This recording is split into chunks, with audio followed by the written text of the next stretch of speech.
Hamas ने बीच सड़क पर 8 लोगों को मारी गोली। मेडागास्कर में देश छोड़कर भागे राष्ट्रपति। किस मकसद से रूस जा रहे सीरिया के राष्ट्रपति। चीन पड़ा भारी तो ट्रंप को आई भारत की याद। अब अमेरिका में प्रदर्शनकारियों का हल्ला बोल। नमस्कार, मेरा नाम विशालिनी और आप देख रहे हैं द न्यूज़ 15। स्वागत है आपका हमारे खास प्रोग्राम दुनिया के हालचाल में। चलिए नजर डालते हैं इन बड़ी खबरों पर विस्तार से। गाजा में सोमवार शाम हमास ने 8 लोगों को सड़क पर मौत की सजा देकर गोली मार दी। जिन लोगों को मारा गया उनकी आंखों पर पट्टी थी और वे घुटनों के बल बैठे थे। हमास ने इसका वीडियो भी जारी किया और उन्हें देशद्रोही व इजराइल समर्थक बताया। इसी दौरान गाजा के कुछ इलाकों में हमास की सुरक्षा बलों और कुछ हथियारबंद परिवारों के बीच झड़पें भी हुई। फिलिस्तीनी अथॉरिटी ने इस घटना की निंदा करते हुए कहा कि बिना कानूनी प्रक्रिया के मौत की सजा देना गलत है। उन्होंने कहा कि गाजा में हालात सुधारने के लिए सही और कानूनी नेतृत्व चाहिए। इजरायली आर्मी के हटने के बाद हमास की पुलिस सड़कों पर लौट आई। उस समय इजराइल की जेलों से रिहा किए गए कैदियों को गाजा लाया गया था और अल कासम ब्रिगेड ने भी भीड़ संभालने के लिए जवान तैनात किए। हमास ने उन परिवारों और गिरोहों के खिलाफ अभियान चलाया जिन पर इजराइल संबंध होने का शक था। कुछ लोग हमास की कार्रवाई का समर्थन कर रहे हैं जबकि अन्य इसका विरोध कर रहे हैं। इजराइल के प्रधानमंत्री नेतन्याहू ने कहा कि पहले हमास को हथियार छोड़ने होंगे और फिर गाजा में हथियार बनाने और तस्करी पर रोक लगेगी। तो वहीं मेडागास्कर में हाल के दिनों में युवा पीढ़ी जेनजी के उग्र प्रदर्शनों ने देश की राजनीति को हिला दिया है। हालात इतने बिगड़ गए हैं कि अब सैन्य बलों ने सत्ता संभाल ली है। सेना के एक वरिष्ठ अधिकारी कर्नल माइकल ने बताया कि देश में अब एक सैन्य परिषद बनाई जाएगी जिसमें सेना और अर्धसैनिक बलों के अधिकारी शामिल होंगे। ये परिषद जल्द ही एक नए प्रधानमंत्री की नियुक्ति करेगी ताकि नागरिक सरकार का गठन हो सके। राष्ट्रपति एंड्री राजोएलिना पहले ही देश छोड़कर भाग चुके हैं। हालांकि उन्होंने आधिकारिक तौर पर इस्तीफा नहीं दिया है। संसद में उनके खिलाफ महाभियोग प्रस्ताव पारित होने के तुरंत बाद ही सेना ने सत्ता संभालने का ऐलान किया। रिपोर्ट्स के अनुसार राजोएलिना को फ्रांस के एक सैन्य विमान के जरिए बाहर निकाला गया चूंकि उनके पास कथित तौर पर फ्रांसीसी नागरिकता है। इससे जनता में और गुस्सा फैल गया। दरअसल यह आंदोलन 25 सितंबर को पानी और बिजली की कटौती के खिलाफ शुरू हुआ था, लेकिन धीरे धीरे ये सरकार विरोधी आंदोलन में बदल गया।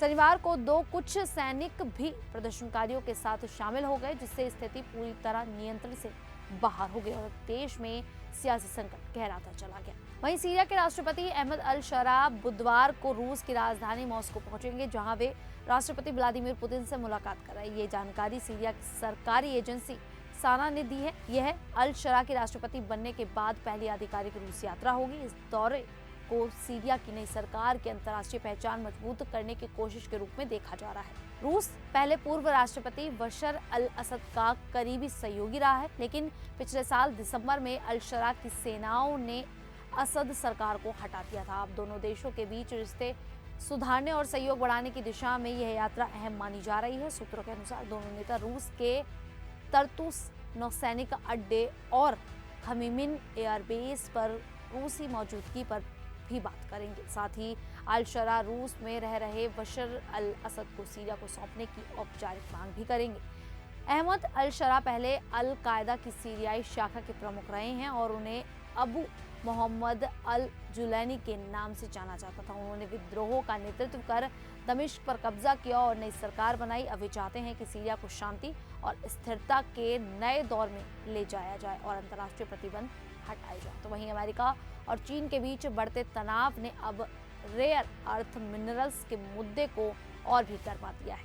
पहले अमेरिका ने भारतीय प्रोडक्ट पर 50% टैरिफ लगाकर भारत को नुकसान पहुंचाया था, लेकिन अब जब चीन से रिश्ते बिगड़ रहे हैं तो उसे भारत की जरूरत महसूस हो रही है। दरअसल चीन के पास दुनिया के लगभग 70% रेयर अर्थ खनन और 90% प्रोसेसिंग का नियंत्रण है। ये खनिज इलेक्ट्रिक वाहनों, रक्षा उपकरणों और सेमीकंडक्टर उद्योग के लिए बेहद जरूरी है। चीन ने 9 अक्टूबर 2025 को नए नियम जारी किए हैं जिसके तहत अब कोई भी कंपनी 0.1% से ज्यादा रेयर अर्थ वाले प्रोडक्ट्स का एक्सपोर्ट बिना सरकारी मंजूरी के नहीं कर सकेगी। साथ ही उसने इन खनिजों की लिस्ट बनाकर फॉरेन मिलिट्री उपयोग पर भी प्रतिबंध लगा दिए हैं। अमेरिका के वित्त मंत्री स्कॉट बेसेंट ने चीन पर आरोप लगाया है कि वह इन खनिजों को आर्थिक हथियार के रूप में इस्तेमाल कर रहा है।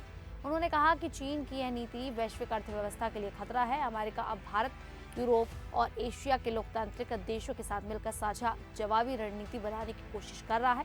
भारत से अमेरिका को उम्मीद है कि वह रेयर अर्थ सप्लाई चेन को मजबूत करने में मदद करेगा। तो वहीं अमेरिका में 18 अक्टूबर को राष्ट्रपति डोनाल्ड ट्रंप के खिलाफ अब तक का सबसे बड़ा विरोध प्रदर्शन होने जा रहा है। इसे नाम दिया गया है नो किंग्स, यानी कोई राजा नहीं। खबरों के मुताबिक देश भर में 2500 से ज्यादा जगहों पर लाखों लोग सड़कों पर उतरेंगे। इससे पहले भी 4 महीने पहले इसी नाम से एक आंदोलन हुआ था, जिसमें करीब 5 मिलियन लोगों ने हिस्सा लिया था। इस बार आंदोलनकारी ट्रंप पर तानाशाही रवैया अपनाने का आरोप लगा रहे हैं। उनका कहना है कि ट्रंप लोकतांत्रिक सीमाओं को तोड़ रहे हैं, अदालतों की अनदेखी कर रहे हैं और मीडिया व कलाकारों पर सेंसरशिप थोपना चाहते हैं।